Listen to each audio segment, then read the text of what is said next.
Wala akong kaduda-duda magfa-file ng impeachment.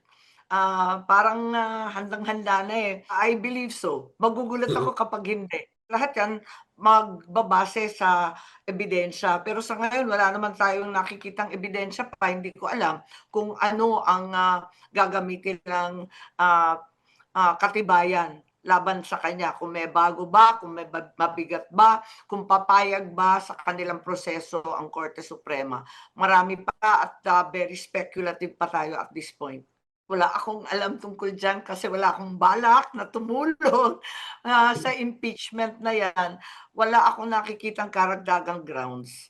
At, kung tutuusin, ang, hatol ng ating Korte Suprema ang nagbigay ng additional procedural guidelines para maliwanag yung impeachment.